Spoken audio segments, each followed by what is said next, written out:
आज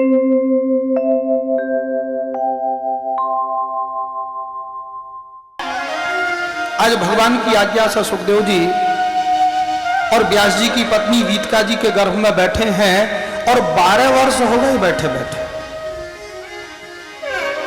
एक दिन की बात है, व्यास जी 2-4 दिन के लिए आश्रम से बाहर गए थे। पीछे से व्यास जी के आश्रम के विद्यार्थी अध्ययन कर रहे थे, कुछ उच्चारण अशुद्ध कर रहे थे। सुखदेव जी ने मैया के पेट में बैठे बैठे, मां के पेट में बैठे बैठे उच्चारण शुद्ध करवा दियो, आगे के 2-4 पाठ पढ़ा दिए। 2-4 दिन बाद आए गुरुजी व्यास जी महाराज। व्यास जी ने विद्यार्थियों से कहा, निकालो भाई, आज ये पढ़ाएंगे। विद्यार्थी बोले, गुरुजी ये तो हमने पढ़ लिया अपने आप। बोले, नहीं नहीं, माता जी के पेट में बैठे हुए और भैया जी ने पढ़ा दियो।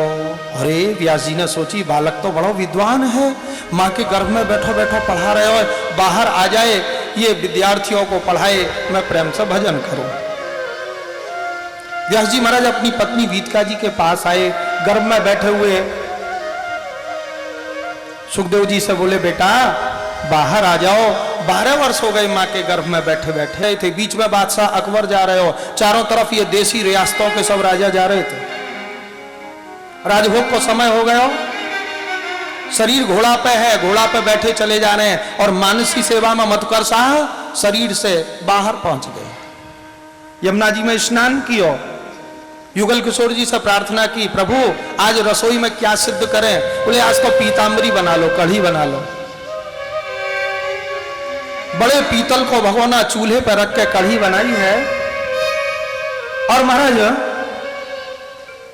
राजा तो मानसी सेवा में ठाकुर जी के लिए अमनिया सिद्ध कर रहे हैं, रसोई बना रहे हैं, राजभोग दोपहर के भोजन की तैयारी कर रहे हैं, और यहां शरीर घोड़ा पर बैठो हुए चलो जा रहे हो।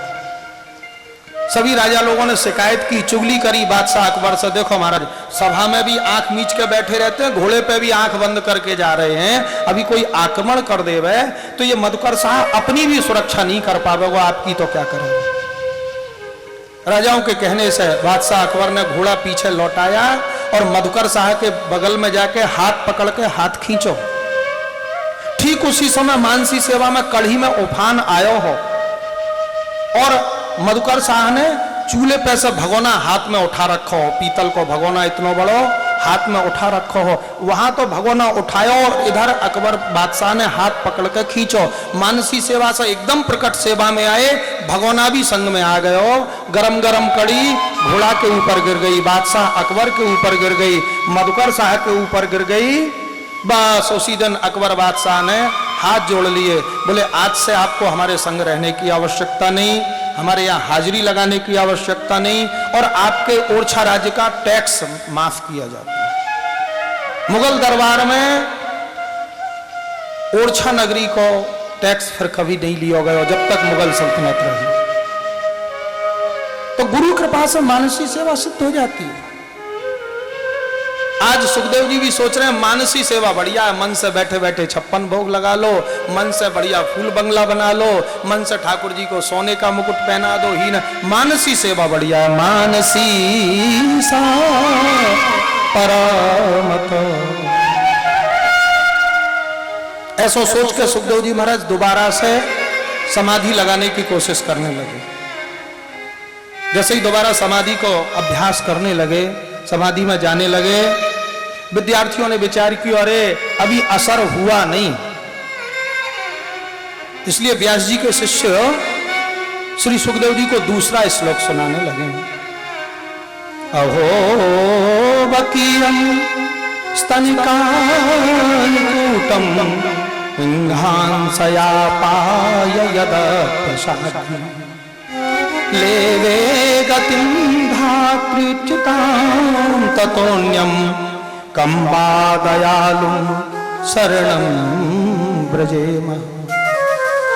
वो बकासुर की बहन बकी पुतना भगवान को मारने के लिए गई और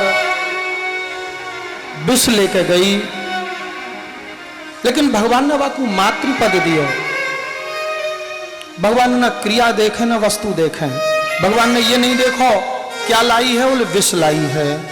क्यों आई है, बोले मारने के लिए आई है। भगवान न क्रिया देखते हैं न वस्तु देखते हैं, भगवान केवल प्रेम देखते हैं, भगवान केवल भावना देखते हैं। भावना क्या है,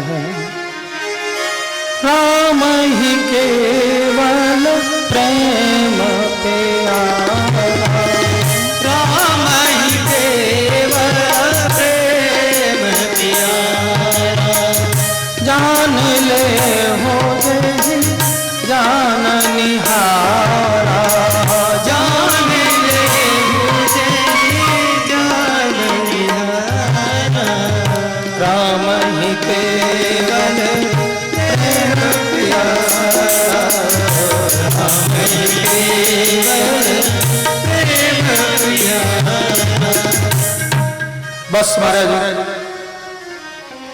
जैसे ही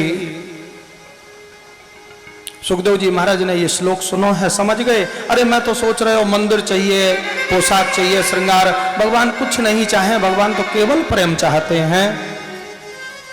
आसन से उठे हैं, विद्यार्थियों के पास आए, भैया बड़े सुंदर श्लोक सुनाए, कहाँ के हैं?